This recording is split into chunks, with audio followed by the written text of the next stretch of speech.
Very good day, guys. Welcome again. I am your host, Dr. Sachin Yadav. I hope you are doing all well wherever you are present now. Okay.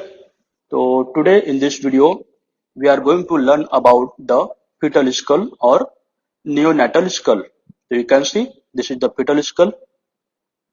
So if you see the dimension of this fetal skull, so this is large in proportion to the other parts of the skeleton. And the fetal skeleton is small as compared to the calvaria. And in the fetal skeleton is the facial skeleton. The facial skeleton is about 1/7 of the calvaria. And in adults, it is half of the calvaria. The fetal skeleton is small due to the rudimentary mandible and the maxillae, the non-eruption of the teeth, and the small size of the maxillary sinus and the nasal cavity. So that is the reason. The large size of the calvaria is due to the precocious growth of the brain. And you can see here the base of the skull, it is short and narrow. Now the internal ear is almost of adult size. The petrous temporal has not reached up to the adult length.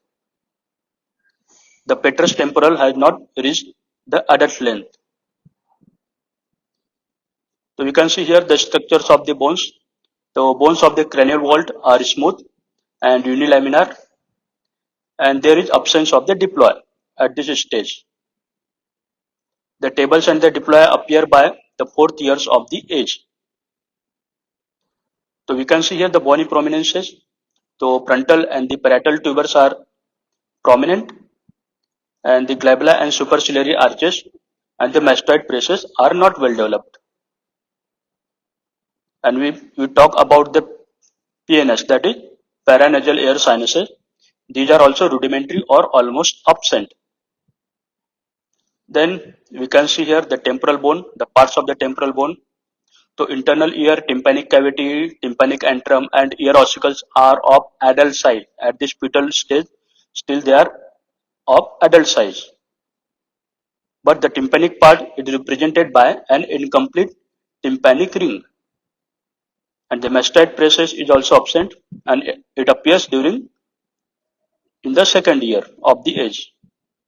And the external acoustic mesh is short also and straight, and its bony part is unossified, which is represented by the fibrocartilaginous plate.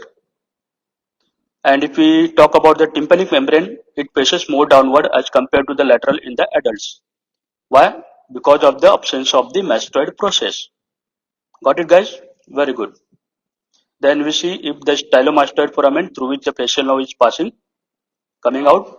So this stylomastoid foramen is exposed on the lateral surface of the skull, because mastoid portion is flat.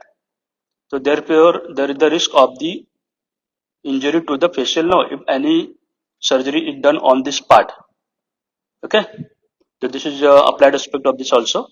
Then stellate process, it is lying immediately behind the tympanic ring and has not fused with the remaining part of the temporal bone.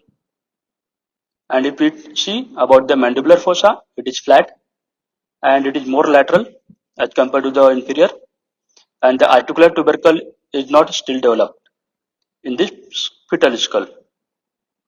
And inside the cranial cavity, the subarcuate fossa, it is very deep and prominent, which is posterior surface of the petrous temporal bone, and facial canal is also very short inside. Now we come to the orbit on the front. So you can see orbit is comparatively very large related to the other part of the face. And as we know, the maxilla and the mandibles are rudimentary, very small. So jumps of the developing teeth are lying very close to the orbital floor. So orbit is comprising of the base or an outer opening, which having the upper, lower, medial and the lateral walls. And its apex is lying at the optic foramen or optic canal. And it also has superior and inferior orbital fissures as in adult. So we can see here The frontal bones are having two halves separated by the suture known as metopic suture. The mandible is also present in two halves and it is derivative of the first branchial arch as we know developmentally.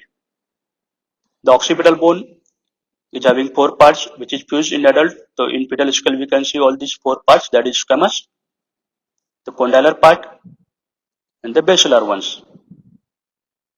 And the four bony elements of the temporal bone which are also separate here except for the commencing union of the tympanic part with the squamous and the petrous part. And the second center for the striate process also it is not appearing. And the unossified membranous cap which is of total 6 fontanelle at the angle, so we'll see in the later part of this video. Those 6 fontanelles are lying at the angles of parietal bones are also present. And the squamous suture between the parietal and the squamous temporal bone, it is seen, it is present. Okay guys, so here we see the fontanelles. So anterior fontanelles, posterior fontanelle,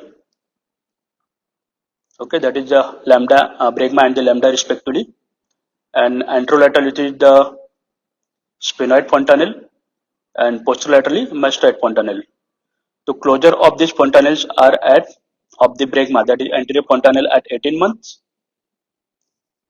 of the mastoid fontanelle at 12 months, that is posterolateral, of the posterior fontanelle lambda, it is closing at 2 to 3 months of the age, and the sphenoidal, that is anterolateral, is also closing at 2 to 3 months of the age. So what is the applied aspect of these fontanelles? So these fontanelles helping to determine the age in the 1 to 2 years of child, and it is also helping to know the intracranial pressure, if it is decreased or increased. So in case of the increased pressure, bulging will be seen through this membranous gap, that is through the fontanelle, and in case of the dehydration, the depression will be seen at the site of the fontanelle. So these are the clinical aspect of this.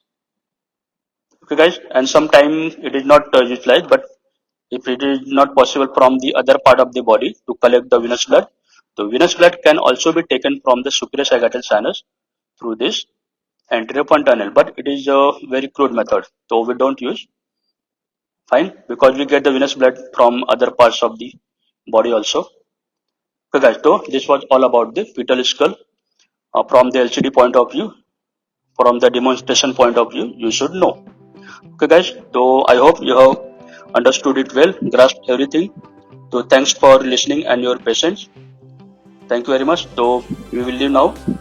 Goodbye.